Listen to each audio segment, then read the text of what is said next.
Bubusisiing mabuti ng Senate Finance Committee ang proposed budget para sa Bureau of Customs sa taong 2014 dahil na rin sa mga isyong kinasasangkutan ng ahensya.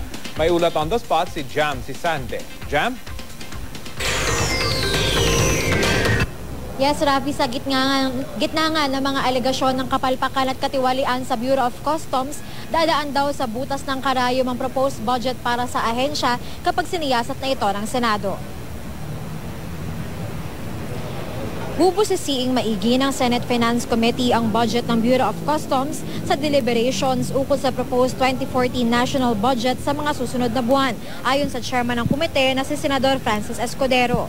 Ayon kay Escudero, performance-based budgeting ang gagawin, kaya dadaan daw sa butas ng karayom ang proposed budget ng customs dahil sa dami ng problema sa ahensya. Malinaw daw na maraming hindi nagagawa ng tama ang Bureau of Customs, kaya mismong si Pangulong Noynoy Aquino ay pinagsabihan sila sa kanyang nakaraang State of the Nation address. Hindi na rin daw magugulat sa Escudero kung may mga senador na kumwestiyon sa customs officials ukol sa di umano'y padrino system sa customs sa budget hearing. Nauna nang maghain sa Escudero ng resolusyon para imbestigahan ng Senado ang alegasyon ni Customs Commissioner Rufy Biazon at Deputy Commissioner Danilo Lim na may mga makapangyarihang opisyal na nagsisilbing backer umano ng ilang opisyal.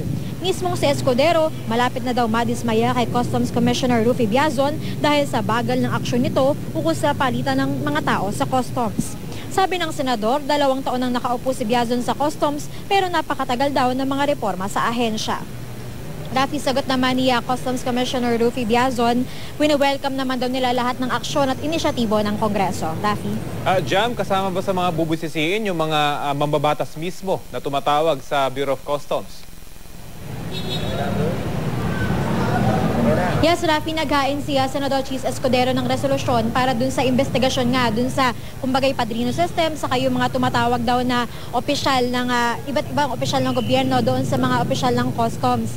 Pero hindi sabi ni Escudero, hindi naman doon nangangahulugan na porket tumatawag ang isang opisyal dun sa isang taga-customs, kumbaga may ginagawa ng mali. Pwede raw meron lang nagreklamo sa kanila na constituent na maling practice doon sa customs at tinatama lang nila yon o binibring yung issue doon sa attention ng customs official. So kapag daw nagkaroon ng investigasyon o pwede rin doon sa budget hearing, pwedeng ma-raise yung mga issue na yon at para mabigyan din ng pagkakataon yung mga opisyal na magbigay ng kanilang panig. Rafi.